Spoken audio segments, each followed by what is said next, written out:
Okay, I guess most of you will be on here now, and if you're not, hopefully you'll get there pretty soon.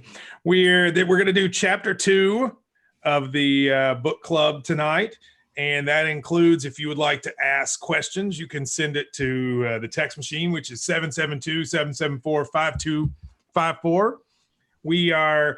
This is going to have to be kind of rushed a little bit because I have to do the Bobby Bones game show, which I know Chris is very excited about. It's me versus a guy from Rascal Flats. And since that's happening, I certainly don't want to lose. So I have to make sure that starts right at 8:00. I have to be ready, Chris. What, you got to go cram some Rascal Flats lyrics? I'm not worried about it. Listen, I'll take all 3 guys in Rascal Flats. I'm just doing against one of them, and it should be exciting, but I don't want to be late. I hope you understand. Well, I'm just concerned that I once again come in second behind Bobby Bones. Thanks a lot.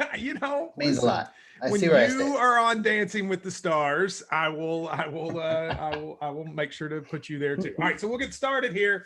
We're in chapter 2, and if you read the book, when you get to chapter 2, this was our sort of trip to the far western part of the state, like the very end of the state. And it was probably the part of the state, Chris, that I knew the least about because, I'd been out there to Paducah a few times, Murray, Fancy Farm, but I really hadn't been to a lot of those places very often. And a few of them, the counties right there on the Mississippi River, I hadn't been to any of those.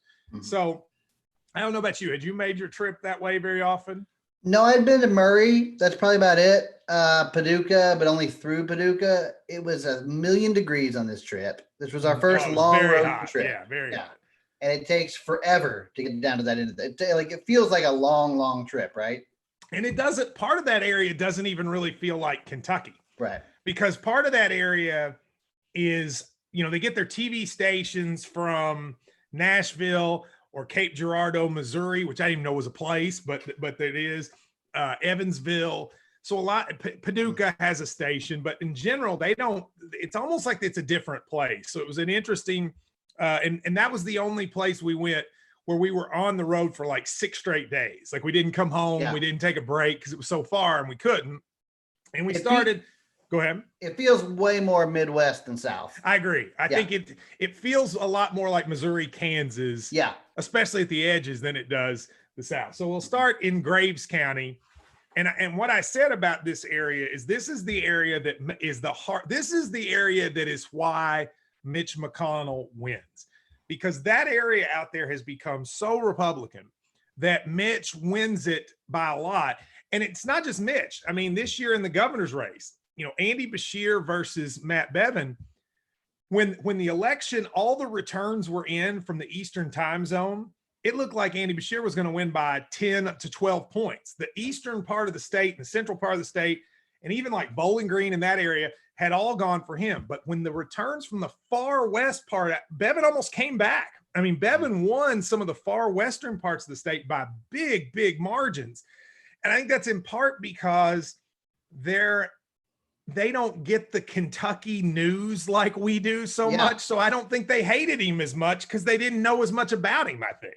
It seemed very clear to me. I remember talking to my wife when we got back and thinking, and this is going to sound terrible because I don't mean to say that the people in Western Kentucky aren't plugged into Kentucky politics, but it didn't feel like casually talking to people that they were that invested. Right? In Kentucky stuff. Yeah, in Kentucky stuff. I would agree with that.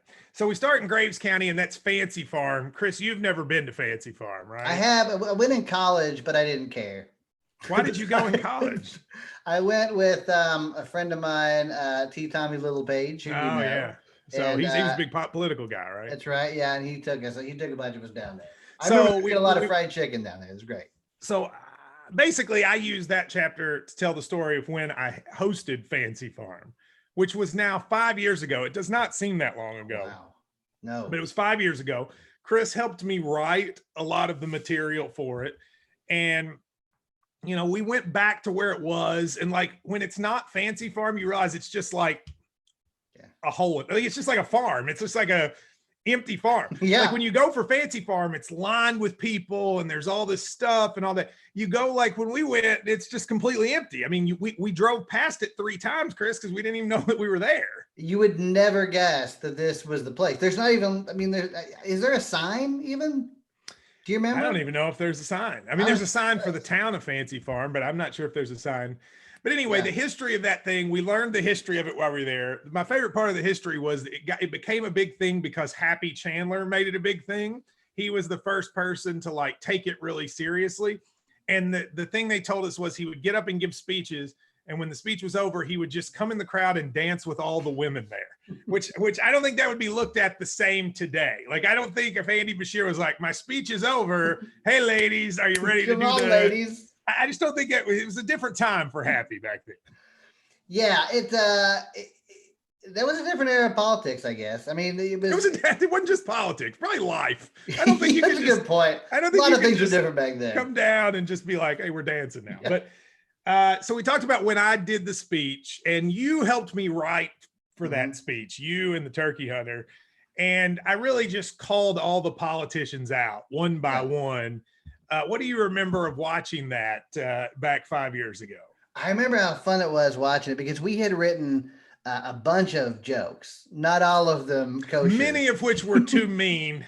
Like, if they ever find my original draft of the jokes, I think I'll go to prison, and so will you. I mean, like, some of the stuff we said about McConnell and Steve Bashir, like if I had said all that stuff, they would have dragged me off stage. Oh, yeah. You had to rein it in a little bit. Oh, just definitely. For a little bit of decorum. Basically, the turkey hunter only got one joke in because they all were so awful. I just couldn't use them. It was great, though. I remember watching you do it. And, of course, Ryan was sitting there wearing an American. Oh, yeah, he was wearing his Uncle Sam. Man, that's right.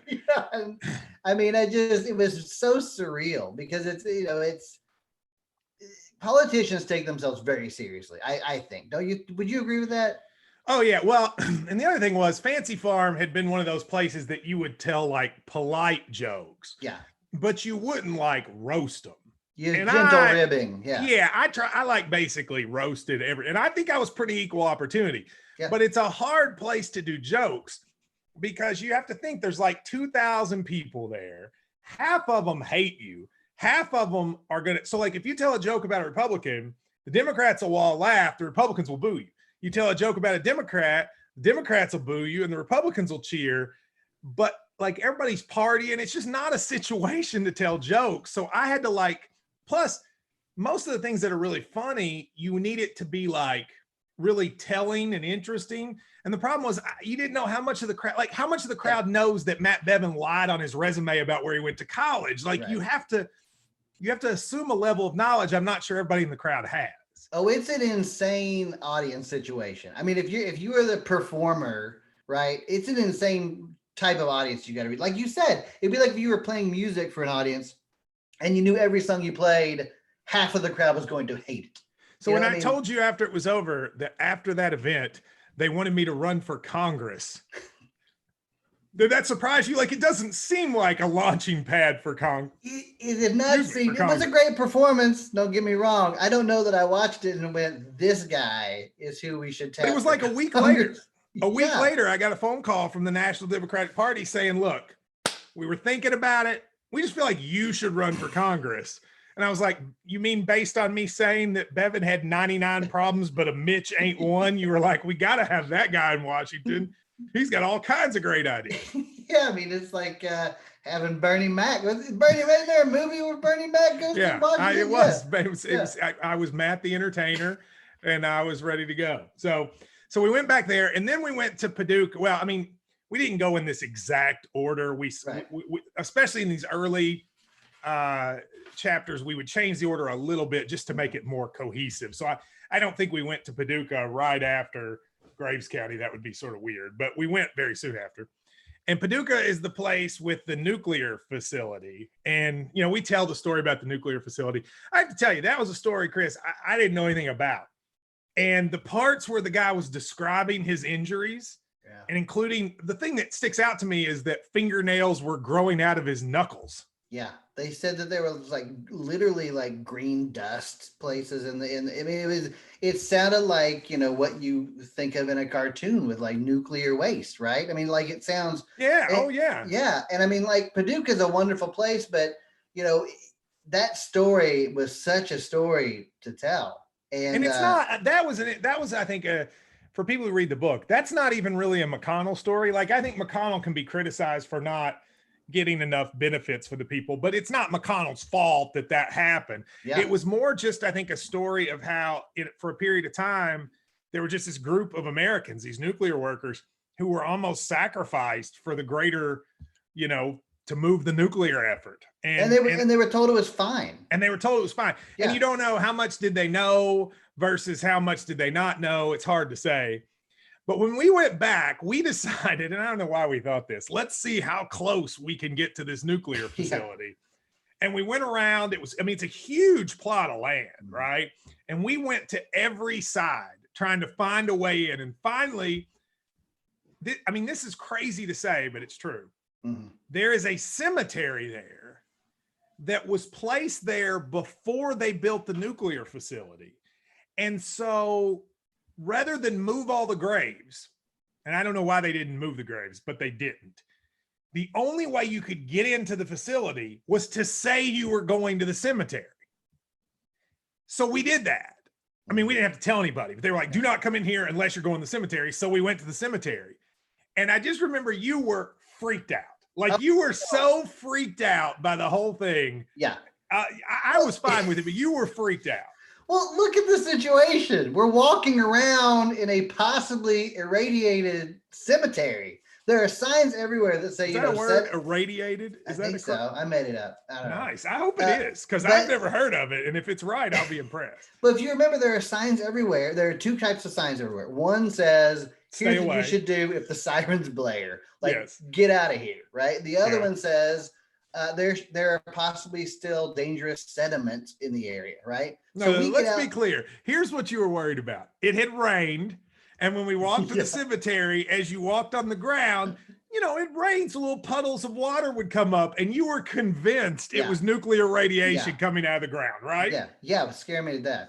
Because you even said to me in the car, like, Matt, I have a family. I can't just be walking. I'm like, Chris, I don't think your family is. My theory was they're not going to allow people to visit this cemetery if just visiting it turns you into like an isotope. Right, but we were also trying to get as close to the facility as we could. Don't forget. I don't really know why. I don't know what being there would have done for us, but we really wanted. It was creepy though. Like, it was. We didn't see anybody really going in or coming out, but there were. What about all the people that live around there? Oh yeah, like I remember having the conversation with you. Like, we were like, it would be. How cheap of a house would it have to be for you to buy? Right. Yeah, that was the conversation we had, because there are a lot of people, like, literally, like, the second that area ends, there are houses and nice houses. Yeah. And I think part of it was, how cheap would this house have to be for you to live next to nuclear radiation? And there's a lot of people in McCracken County that decide that. Yeah. So we go to Livingston County, which has one of my favorite jokes of yours in the book, where we say that the bridge is in Livingston County, and you say that's a poorly received Clint Eastwood sequel. That's a very good line. I like. And this is also where you said you didn't like Big Red. A lot of people have gotten mad about that. Yeah, Big Red has a fish in contention.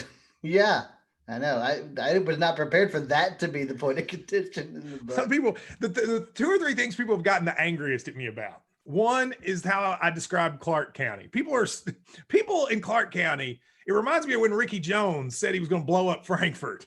You remember? Yeah. Like, people in Clark County are not happy that I said they were like Cousin Eddie and that they like cockfighting. It was just a joke, but they don't seem to like it. And then when you said that you didn't like Big Red, a lot of people very angry about it. So we go to Livingston County, and that was where the bridge was. Yes. And so Livingston County is set up. There's two sides of the county, and it's divided by two bridges, one of which is relatively new, and one of which we drove across, and it was terrifying. Like, you could look down below it, and there were concrete like chunks on the ground. And it was sort of amazing because it is the most important bridge in the county, and yet it is collapsing. And according to everybody there, like, nobody's doing anything about it. Well, you go over bridges all the time, and you really don't think much about it. And then you go over a bridge that you have been forewarned is falling down. And all you're doing is looking out the side of the windows and seeing chunks of concrete on the ground. And you think, is this the day? Is this how I go out? Because I think you wrote the line that I think maybe I used, which was something to the effect of, a bridge is doing its job if you don't think about yourself that you're on a bridge. Yeah. And yeah. I definitely on that bridge thought, yeah, this is definitely a bridge I don't want to be at. But what's crazy to me is it's still there. Yeah. And it's still being used. And there was a period of time, if you'll remember, that the school district refused to use it because it was so dangerous. And then they had used so much money on fuel going around it that they were like, well, I guess we have to go across it. Yeah. And we're joking about it, but it's really ridiculous that in 2020, we have a situation like that. And when I hear people talking about what are we going to do to redo the economy, one of the things people talk about is infrastructure. Part of me thinks build a bridge. You know what I mean? Like they could use it. If they did, you could put those people to work. It was really telling to see. I don't know how the people there aren't livid all the time. Oh, I know. And to top it off, you cross the bridge and the first building you see is a Department of Transportation cabinet. Like those people are crossing the bridge every day and they never think, did you guys come in on that bridge this morning? No, yeah, we don't go across that. That's not, we're not doing that. They all come to work from the other direction. They've never crossed that bridge. So then we went to Crittenden County, and I'd say both of those counties, Livingston and Crittenden, I didn't really know much about either one of them. When I was in high school, we played Crittenden County in basketball, and they had a really fat player at camp. It was like at summer camp when you go with your team. And we played Crittenden County, and Crittenden County is really bad, so I got to play a lot.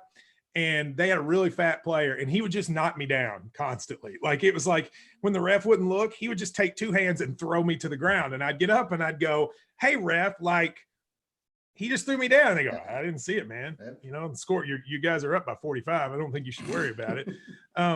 But anyway, that was my memory of Crittenden County. And we went to Crittenden County. We had just been in Livingston County, which needed a bridge. And then in Crittenden County, they had a bridge. Mm-hmm. And how would you describe that bridge? That bridge is sitting out in the middle of a field. There's nothing. It connects land to land, and underneath it is land. So I mean, it is literally, they call the bridge to nowhere. It's just sitting there. No one's using it. It's people are driving around it. I mean, it's really bizarre. And it's a huge waste. I mean, it's a huge waste. They've built a fully functioning bridge. Like you think I'm making this up, but it's a fully functioning bridge and it's just sitting in the grass. And it's like, it's not connecting anything. Mm-hmm. It's just sitting in the grass. And we asked people, we said, why is it there? And they were like, well, they built it. They didn't have anywhere to put it because the road project ended. So they just set it in the grass. Right. And they said people will just run across it. Like they'll go and just like sprint on it. And yet right the county next to them needs a bridge. And if there's not a better symbol of the waste of government, that's it. And you know, here's another thing. It makes me wonder, it was the first time in this trip I thought, I'm not sure sometimes how much these counties are talking to each other. Because we literally went from a place where we were afraid the bridge was going to fall down to a place where they had a bridge they weren't using. And it's like, go ahead. Right? I mean, don't you think that like at some point people would say this bridge, the bridges next door, not so good. But I don't think that's how it works. I mean, I think that ultimately, I think the problem is, and this is a theme throughout the book. The problem is that the people that have the ability to make these decisions, rural America is just not on their radar. I mean, people have said to me since this has come out, Matt, do you think Mitch McConnell's a bad person? Or I don't get into that. Like, I don't know if he's a good or bad person. I don't know him. He may be a great person. I don't know him. But I don't think that people in government, especially in Washington, even know what's happening in rural America. And to me, McConnell's more of a symbol because he is the most powerful person in the United States outside of the president. And yet, in his state, you have this situation and nothing is done about it. And so he'll make commercials that talk about all the money he's given to this and this, but this is a practical thing that could change the lives of people in two counties, and it's just not even on the radar. And if it's not even on the radar when you have the most powerful man in America as your senator, what do you think it's like in Wyoming? And what do you think it's like in Nebraska and in those places? And the most powerful man in America, who is also married to the woman in Kentucky who could get you a new bridge. She literally is the head of the Department of Transportation. So if I'm in Livingston County and I'm like, I need this bridge, I've got the Senate Majority Leader and the Department of Transportation chair, and I still don't have it. Yeah. So what is my hope for the future? And part of why I wrote this book was to say, look, I don't care if you're a conservative or liberal, you love Trump, you whatever. The fact of the matter is, no one, not the Republicans, not the Democrats, not Schumer, not McConnell, nobody thinks about the people in Livingston County. Nobody. And they know it, and they are aware of it. That's I think, why they're so cynical about it, because they're like, none of these people care. Yeah, I don't think Mitch McConnell realizes that the people in these counties do realize he does not care about But it's not just Mitch McConnell. I want to be clear about that. I know this book's called Mitch, Please, Yeah. but where are the Democrats? They don't do anything either. I mean, when have you seen a Democrat say anything about, well, part of the problem is they don't represent rural America, because rural America now only elects Republicans. It's a travesty, and I think we had to go out to see it. Now, about to move forward a little bit. Lyon County, we went and we met Cullen Brown. And he is the golfer for the University of Kentucky, who found his leg was hurt, and then he found out he had cancer. And, we write about it in the book. I won't go over his story, but what was it like for you when you met him? Because it was really powerful to me, because here he was going through all of this difficulty, and all he wanted to do was really talk about you and I and kind of what we were doing. And I just found that so selfless, especially for a college kid. Yeah, I mean, we had heard him referred to by a couple of people in the county before we met him as like the unofficial mayor. And he's just amazing. He's wise beyond his years. He's what was he like? Is he 19? Is he 20, I guess? And he's 20, something like that. Yeah. And he has the countenance of a person who's, easily, 26, 27. He's thoughtful. He talks to you, you think this is not a kid. This is a grown ass man here, but he's going through this difficult thing, and it's heartbreaking. And it's also really admirable to see how he is taking it on, and the courage with it's very palpable, right? Yes, it is. And it's also a small town kind of rallying around their person. And I really would encourage people to read about him. I mean, he's still dealing with difficulties through this. I get updates sometimes from the county judge executive down there, who's Wade White, who's a big friend of ours. And he's still kind of going through it every day.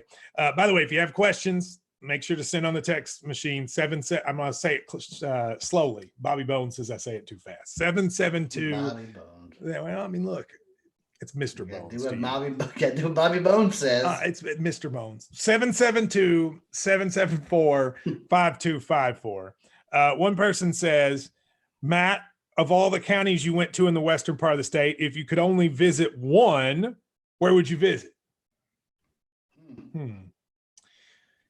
That's a tough question. I don't really know. I mean, I would say Paducah's got the most to do out there, but it's still kind of like a town. The problem is Callaway's pretty hip. Callaway's got breweries. Is it hip? You want to go there because it's hip? You like to go to. It's got beer and it's just so hip. College stuff. You know what? That's a good point. Chris is right. It's so hip. Why would you go anywhere else? Just hang out in Callaway and just be hip. Wycliffe, you could go to the Wycliffe Mountains. Yeah, if it's a Tuesday or a Thursday. We'll talk about that in a minute. All right, so Trigg County, we went Asian carp fishing. And if you listen to the radio show, which I assume most of these people do, you heard me talk about this story. Chris, what stuck out to you about Asian carp fishing besides the fact that I was the only person who was able to shoot one? This was by far, I think, the most fun experience we had on the whole trip. Like in terms of like getting our hands dirty. It was insane. And Wade White, was fantastic at some brand, and they took us out. They showed us how to shoot, these bows and arrows, and they took us out in the dark. And you go out and you troll around in the dark, and all of a sudden it's like, okay, we're gonna throw the lights on now. Here we go. And all of a sudden, I mean, I want people to don't skip over the big part. The fish fly. I mean, it's not like it's just you doing something. The fish are flying in the air. Yeah. And so, I mean, you can Google and find videos of it. You can find our video of it. But it's one thing to say fish fly, and it's another thing for them to come out. And for me, I'm not really an outdoorsman. I know that surprises people. But like you go out on the lake, it's pitch black dark, right? It's really silent in Trigg County. And then all of a sudden, when you turn those lights on, fish are flying at your head. Yeah. And like, And they're I heavy. had fun, but They're one of them heavy. hit you in the face, didn't it? Oh yeah, they hit you in the face. They hit you in the leg. I mean, you're holding a bow and arrow. I remember I was holding a bow and arrow drawn, and a fish hit the side of the arrow and knocked it out of the. And yet you still were not able to shoot one. Like you literally some. had a fish come up and hit your arrow, and yet somehow you still were not able to shoot one. Whereas me, like I was just like pew, pew, just hitting them left and right. There were some floating around in the water every now and then, and those are the ones I was taking care of. Those are good. Yeah. How mad were you when I was the only one who got one? First of all, there's no video of it. Right. No, you saw it. You saw the picture. I don't know that I did. I think you took the picture. You know, it was dark. It was really dark. So I can't, I don't know. I can't really speak for that, but I think I can feel the jealousy coming through you as you are saying it.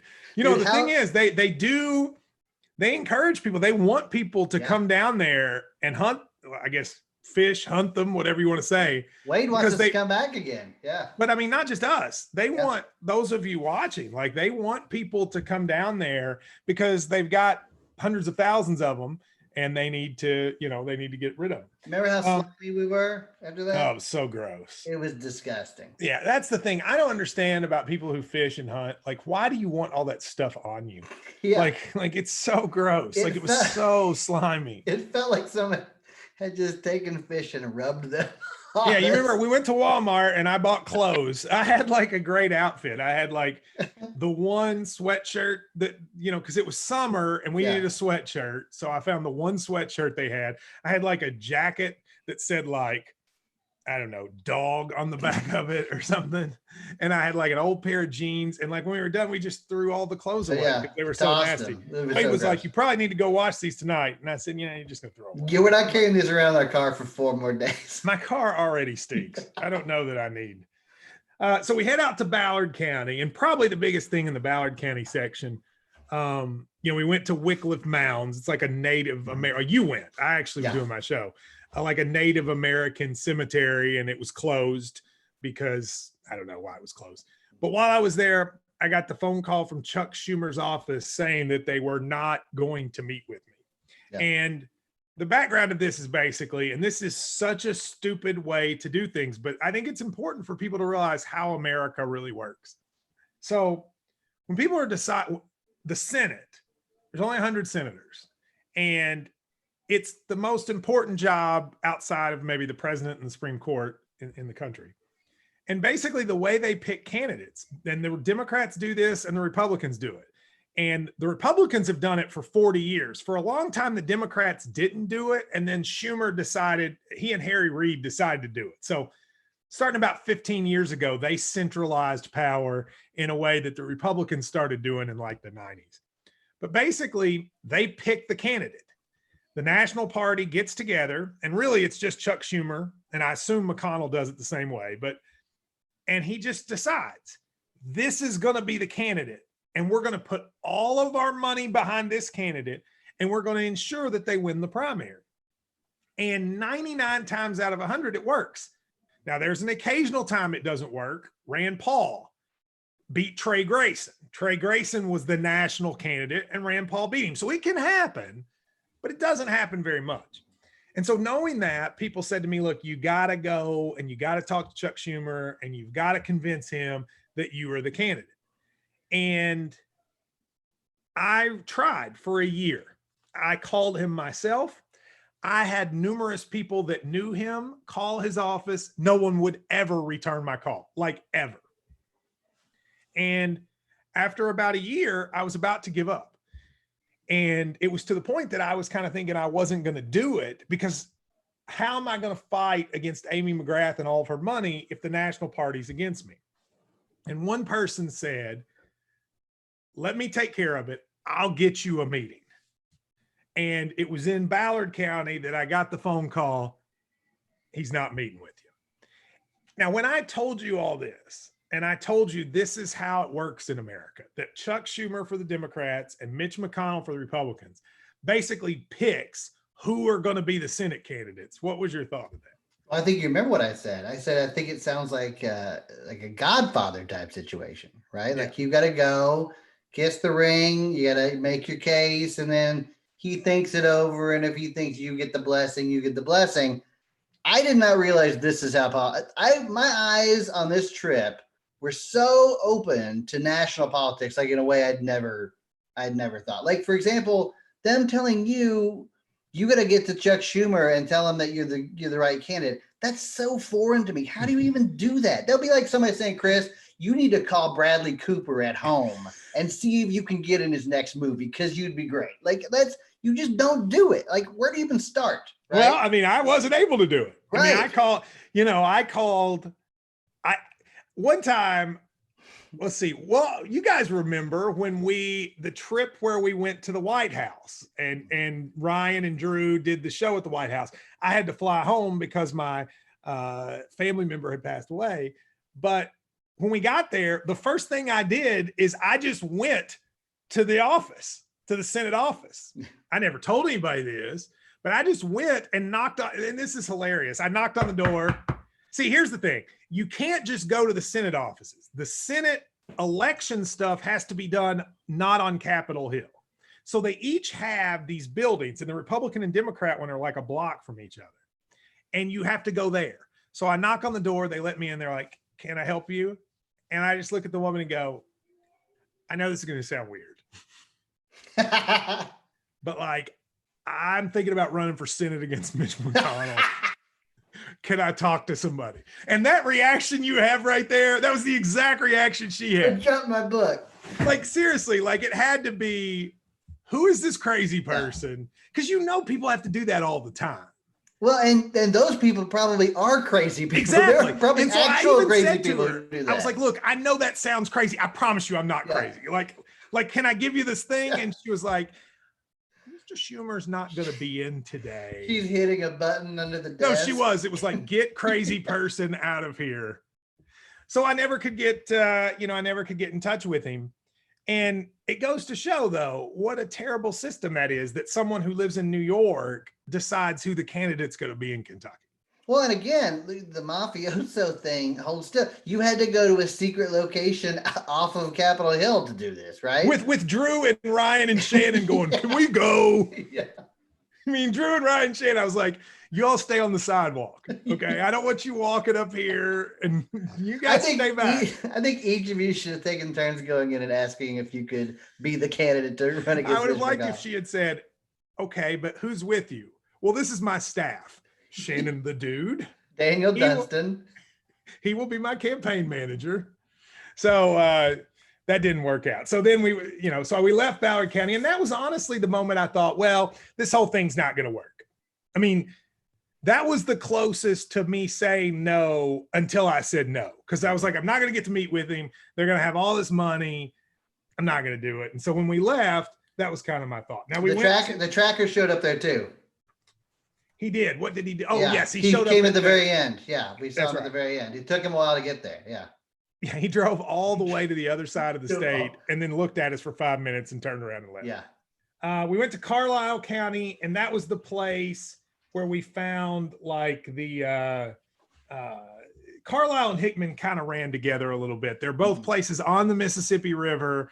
They don't have ports, so they're not really able to utilize the fact that they're on the Mississippi River and no one lives there. They're like completely empty. We went 26 minutes, Chris, without seeing one human being. You see a lot of restaurants that are boarded up, a lot of shops that are boarded up, a lot of people clearly trying to have a go of it there, but there's just nothing for them. You know, I think that was one of the sadder, and listen, don't get me wrong. Everyone we met in Carlisle and Hickman County were nice. Yeah. But two things stuck out. One, those were big time Trump places. Like these are places that were farming places. People really liked Trump. This was what the tariffs had just been announced, but the people were still like, oh, this is going to work. And we're going to bring China to their knees.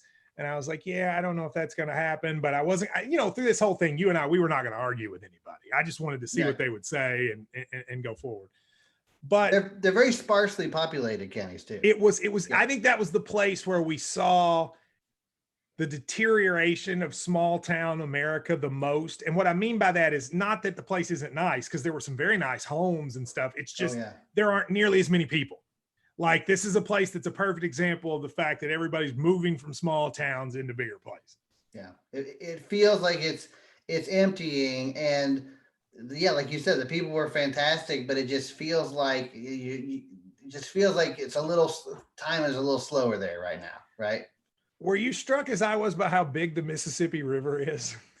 Yeah, I know that sounds weird. Like, you read about it like Mark Twain stories. Yeah, I mean, you think like Huck Finn and Tom Sawyer, they're like, they got a little raft and they can just get on the Mississippi River. But like the Mississippi River, that's a big river, Chris Tomlin. The mighty Mississippi. That's why they call it that. That's right. And throughout those counties, we'd go up next to it, and I'd think, man, you don't want to fall in that.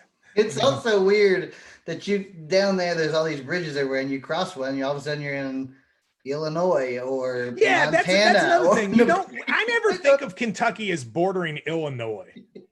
Like, have you? Like, I don't. But up in Ballard County, it's Illinois, Missouri, and Kentucky, and I never have any thoughts of being in Illinois or Missouri ever. And they're both right there, just next to the barbecue place. It's the dullest, it's the dullest intersection ever. Like, it's just regular old, boring old bridges. It's not even, there's no fanfare at all for you're going into a new state here.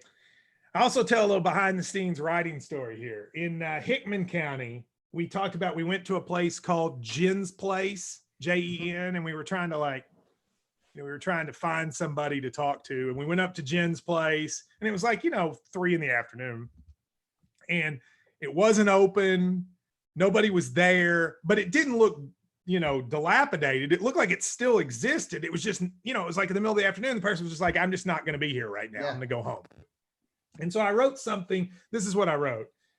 At 2 p.m, it was closed. I don't even know what Jen's Place is.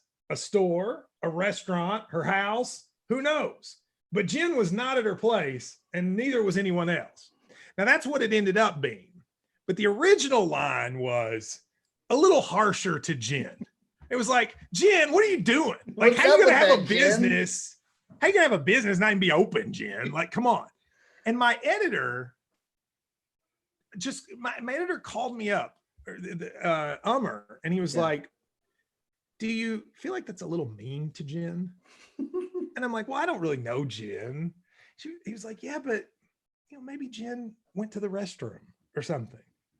And I was like, yeah, but it'll be funny. It's just like Jen. And he goes, no, I feel like you seem mean. And so he made me take it out, and he was probably right. I guess it was a little mean, but I've always wondered, like, I don't know what was at Jen's place, but thought we were a little mean to Jen for not being there at 2 o'clock. I don't know. I mean, it's her place. She's in charge of it. We still don't know what it is, though, right? I have no idea. If you know what Jen's place is, let us know. Tell her we missed her. So then we went to Fulton County, which was the Banana Festival. Yes, that was great. Now, I just want to set up the Banana Festival for one thing. The Banana Festival is the longest running festival in the state. It takes 10 days. And they have a million different banana themes. They have like banana wrestling, they have banana pudding day, and they have it's everything banana. And the reason is because that used to be a place that ships would stop and cool their bananas. And when we went, we were like, whatever's happening at the Banana Festival, we're going tonight. And what was happening was the banana fashion show.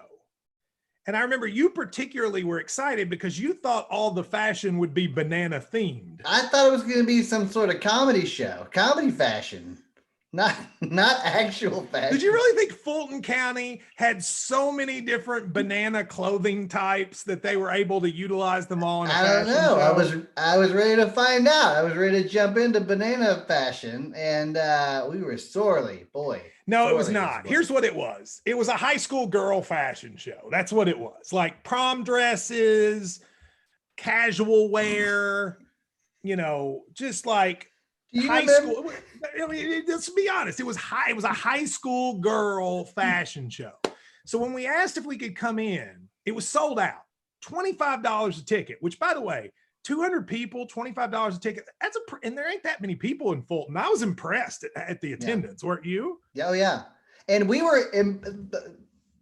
need to make sure that people don't think we just walked in, saw the fashion show, said this isn't for us. No, we tried to buy tickets. We went in and sat for an hour and 15 minutes Yeah. and for dinner before the fashion show started. Let's talk about what we looked like. I had on a hat. We kind of look like we do tonight. Yeah, I had pretty on a much. hoodie and a hat. You had on a flannel and a hat. Yeah. The difference was we'd been walking for hours. So we were sweaty. Yeah. We were nasty. We had gone to the judo church. We've been You to a could look that up Mexican in Fulton restaurant. County. They have a church where I guess they do church and judo together. We had gone to the Mexican restaurant. We were sweaty. And I can just imagine if I was the woman running the fashion show, when we two 40-year-old men come up and go, oh, can we come to the fashion show tonight? Do you remember what the woman in the parking lot said? We went up to her and we said, can we go to the banana fashion show? Is that going on tonight? And she said, well, do you have tickets? And we said, no. We said, we just really want to go in and see what it's like. And do you remember what she said? I don't. What did she say? She said, you're not going to go in there and shoot anybody, are you? Remember that?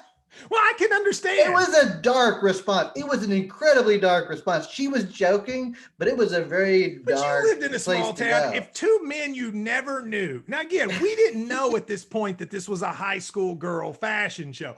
But if you were in a town and you were putting on a show and two men you've never seen dressed like we are, like, can we come to the high school fashion show? Like, I would have been a little weary too. But she let us in. And we get in, and within about 5 minutes, I can tell it's not what I thought. And it's a high school girls fashion show. And then I felt like, okay, this is really creepy that we're in here, like kind of insanely creepy. And we need to get out of here because the only people here are like girls, their mothers and grandmothers, and then like us.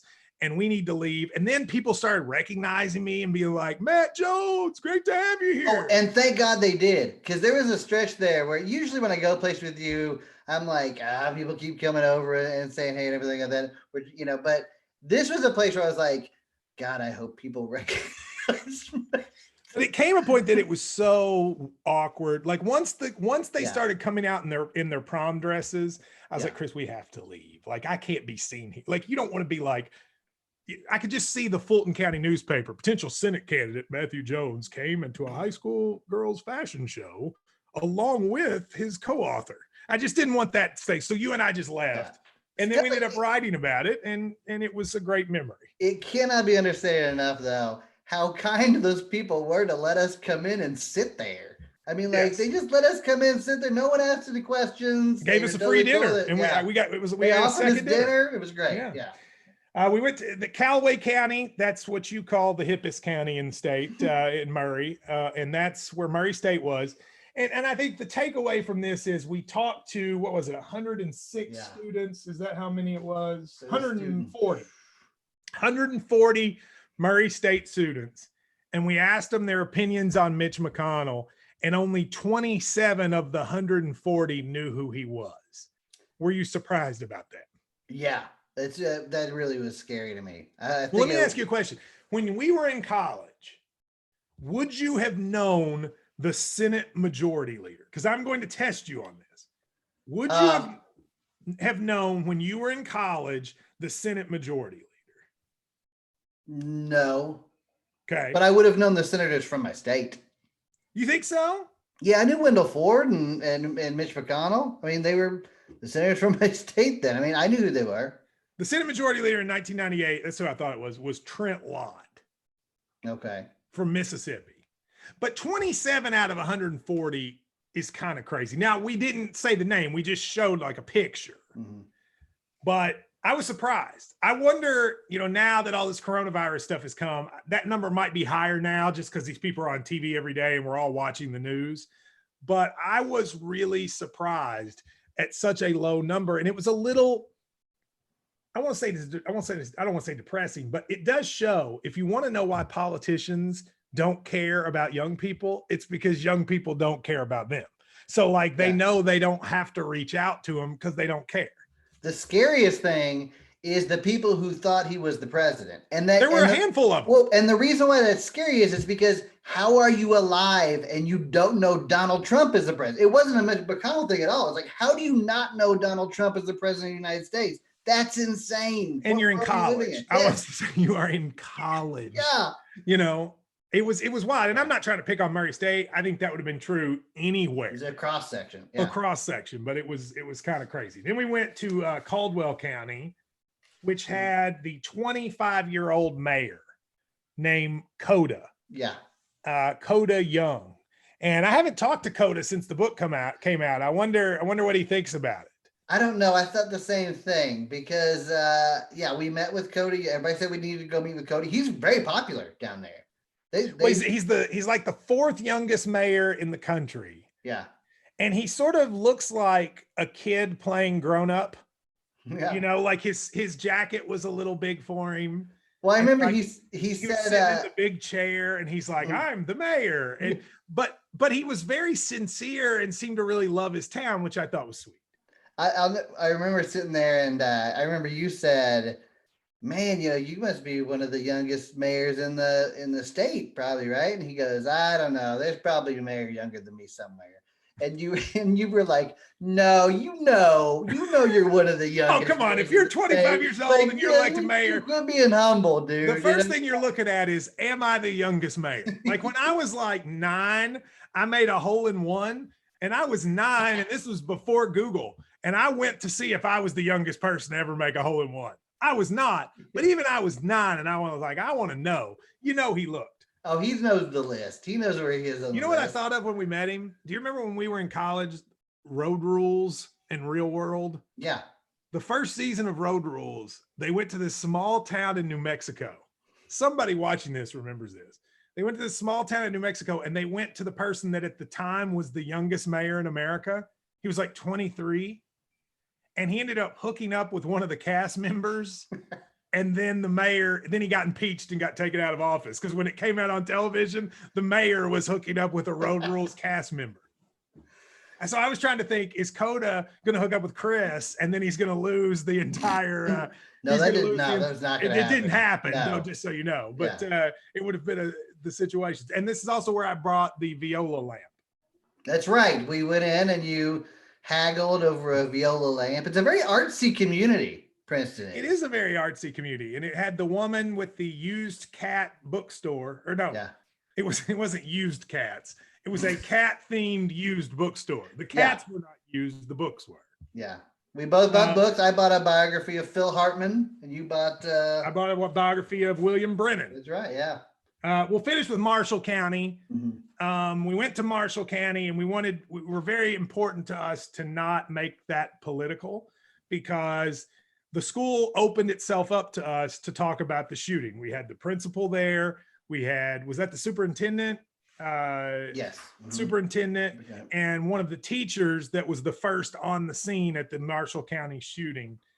And it was very powerful, to be honest. We stood right where the shooting was.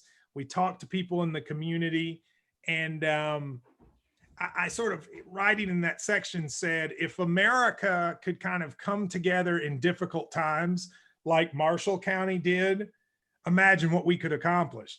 Of course, I didn't know we were going to have this coronavirus pandemic, but when I watch on television all that goes on right now, I think to myself a lot, it's still true. Like if they took the same attitude in Washington that the people in Marshall County did when they had their tragedy, how much better would it be?